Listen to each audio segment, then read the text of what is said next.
തഗ്ലീഫ് മലു. ഇതൊരു പുതിയ സെഗ്മെന്റ് ആണ്. അതായത് ബിഗിനേഴ്സിന് വേണ്ടി മാത്രം ചെയ്യുന്ന ഒരു സെഗ്മെന്റ് ആണ്. അതായത് നമ്മൾ ഒരു ടോപ്പിക് എടുത്തിട്ട് അതിനെ ചാപ്റ്റർ വൈസ് നമ്മൾ ഡിവൈഡ് ചെയ്ത് കാര്യങ്ങൾ എക്സ്പ്ലെയിൻ ചെയ്തത്. ഫസ്റ്റ് ടോപ്പിക് എന്ന് പറയുന്നത് ഫണ്ടമെന്റൽസ് ഓഫ് ന്യൂട്രീഷൻ ആണ്. സെക്കൻഡായി വരുന്നത് നമ്മുടെ muscular system, third skeletal system, anatomy, അങ്ങനെ കാര്യങ്ങൾ പോയിക്കൊണ്ടിരിക്കും.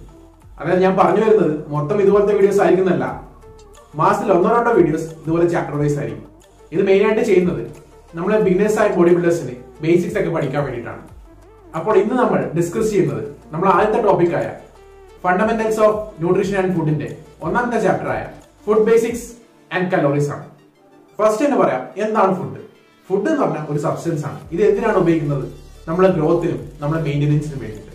മനുഷ്യൻ മാത്രമല്ല, ആനിമൽസും അതുപോലെ പക്ഷികളും അതുപോലെ തന്നെ പ്ലാന്റ്സും ഇതുപോലെ ഫുഡ് അബ്സോർബ് ചെയ്യുന്നുണ്ട്. ഒരു ഫുഡ് എങ്ങനെയാണ് സെലക്ട് ചെയ്യുന്നത്? പല കാരണങ്ങളുണ്ടാവും.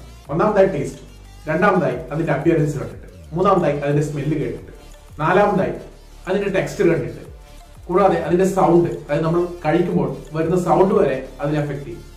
മാത്രമല്ല നമ്മുടെ ഏജ് അനുസരിച്ച് എഡ്യൂക്കേഷൻ, കൾച്ചർ, കൺട്രി, ഇതൊക്കെ നമ്മുടെ ഫുഡ് സെലക്ഷനെ ബാധിക്കും. ഇനി എന്താണ് ന്യൂട്രീഷൻ? ന്യൂട്രീഷൻ ഒരു സയൻസ് ആണ്. അതായത് നമ്മുടെ ഫുഡിനെ കുറിച്ചുള്ള ഒരു സ്റ്റഡിയാണ്. അതിലത്തെ ഓരോ ഇൻഗ്രീഡിയൻസും എന്താണ് ഫുഡിൽ ഉള്ളതെന്നും അത് കഴിച്ചാൽ നമുക്കുണ്ടാകുന്ന ഹെൽത്ത് ബെനിഫിറ്റ്സും അതുപോലെ ഡിസീസും കാര്യങ്ങളൊക്കെ എക്സ്പ്ലെയിൻ ചെയ്യുന്ന ഒരു സയൻസ് ആണ് ന്യൂട്രീഷൻ. അടുത്ത പറയുന്നത് ഡയറ്റ്. എന്താണ് ഡയറ്റ്? എല്ലാവരും ഡയറ്റ് എന്ന് പറയുമ്പോൾ ഫസ്റ്റ് വിചാരിക്കുന്നത് വെയിറ്റ് ലോസ് ആണ്. ഡയറ്റ് എന്ന് പറഞ്ഞാൽ വെയിറ്റ് ലോസ് അല്ല. ഡയറ്റ് വെയിറ്റ് ലോസ് ആവാം, വെയിറ്റ് ഗെയിൻ ആവാം, ഒരു ബാലൻസ് ആവാം. ഡയറ്റ് എന്ന് ആക്ച്വലി പറഞ്ഞാൽ ഒരു ഡിസിപ്ലിൻ ആണ്. നല്ലൊരു ഡിസിപ്ലിനോടുകൂടി ഫുഡ് കഴിക്കുക, പ്രോപ്പർ ആയ രീതിയിൽ നല്ല ഹെൽത്തി ഫുഡ്. അത് വെയിറ്റ് ഗെയിൻ ആവാം, വെയിറ്റ് ലോസ് ആവാം, മെയിൻ്റെനൻസും ആവാം. അടുത്തതായി കാലോറി. ഇത് തീർച്ചയായും എല്ലാ ബോഡി ബിൽഡേഴ്സും അറിഞ്ഞിരിക്കേണ്ട കാര്യമാണ്. എന്താണ് ഈ കാലോറി? കിലോ കാലോറി അല്ലെങ്കിൽ കാലോറി. നമ്മൾ ചെയ്യുന്ന ഓരോ പ്രവൃത്തിക്കും നമുക്ക് കലോറി വേണം. അതായത് നമുക്ക് നടക്കാനും ഇരിക്കാനും വെറുതെ ഉറങ്ങുമ്പോൾ പോലും നമുക്ക് കാലോറിയുടെ ആവശ്യമുണ്ട്. അതായത് നമ്മുടെ എനർജിയാണ് നമ്മുടെ കാലോറി, അതായത് ഹീറ്റ് പ്രൊഡക്ഷൻ. അതുപോലെ തന്നെ ഓരോ ഫുഡിലും കാലോറി ഉണ്ട്. അതായത് ആ ഫുഡ് ബേൺ ചെയ്യാൻ എത്രയാണ് ഹീറ്റ് എനർജി നമ്മൾ പ്രൊഡ്യൂസ് ചെയ്യേണ്ടത്, ഈ രീതിയിലാണ് കാലോറി കാൽക്കുലേറ്റ് ചെയ്ത് വെച്ചിരിക്കുന്നത്. പിന്നെ എല്ലാവർക്കും ഉണ്ടാകുന്ന ഒരു ഡൗട്ടാണ് കലോറിയും കിലോ കാലോറിയും. ഇത് രണ്ടും സെയിം ആണ്, സെയിം തന്നെയാണ്. ഒരു ആപ്പിളിൽ 80 കാലോറി ഉണ്ടെന്ന് പറയുന്നത് അത് ആക്ച്വലി 80 കാലോറി അല്ല, അത് 80 കിലോ കാലോറിയാണ്.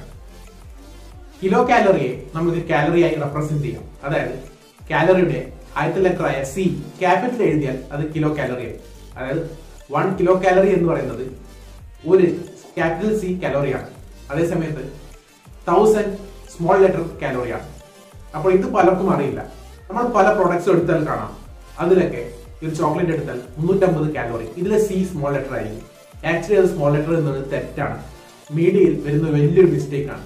ആക്ച്വലി അത് വലിയ ലെറ്റർ സി ആണ്. എന്തുകൊണ്ടാണ് ഇങ്ങനെ എല്ലാവരും എഴുതുന്നത് പറഞ്ഞാൽ അത് അങ്ങനെ ശീലിച്ചു പോയി. അപ്പോൾ നിങ്ങൾ മനസ്സിലാക്കേണ്ടത് ക്യാപിറ്റൽ സി കാലോറിയും സ്മോൾ ലെറ്റർ കാലോറിയും ഡിഫറെന്റ് ആണ്. നമ്മൾ നെറ്റിലേക്ക് സെർച്ച് ചെയ്താൽ കാണാം ഒരാൾക്ക് 2000 തൊട്ട് 2500 കാലോറി വരെയാണ് ഒരു ദിവസം വേണ്ടത്. പക്ഷേ ഇത് ആക്യുറേറ്റ് അല്ല.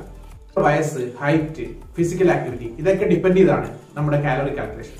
അതായത് ഒരേ പ്രവൃത്തി ചെയ്യാൻ പലർക്കും പലതരത്തിലായിരിക്കും കലോറി കാൽക്കുലേഷൻ. അപ്പോൾ കലോറി എന്താണ്, അതിന്റെ ബേസിക്സ് എന്താണ് നിങ്ങൾക്ക് മനസ്സിലായെന്ന് ഞാൻ വിചാരിക്കുന്നു. അപ്പോൾ ഇനി എന്ത് സാധനങ്ങൾ വാങ്ങിക്കുമ്പോഴും അതിന്റെ ബാക്കിൽ നോക്കി എത്ര കാലോറിയാണ് വരുന്നതെന്ന് നിങ്ങൾ മനസ്സിലാക്കി വെക്കുക. അപ്പോൾ ഇതോടെ നമ്മുടെ ചാപ്റ്റർ 1 അവസാനിക്കുകയാണ്. നമ്മൾ ചാപ്റ്റർ 2 ഡിസ്കസ് ചെയ്യുന്നത് നമ്മൾ ഫുഡിനെ സ്പ്ലിറ്റ് ചെയ്യാണ്. ഫുഡിനെ സ്പ്ലിറ്റ് ചെയ്ത് എന്തൊക്കെയാണ് ഫുഡിൽ അടങ്ങിയിട്ടുള്ളതെന്നും അതിന്റെ ഓരോന്നിന്റെ ഉപയോഗവും കാര്യങ്ങൾ എക്സ്പ്ലെയിൻ ചെയ്യും.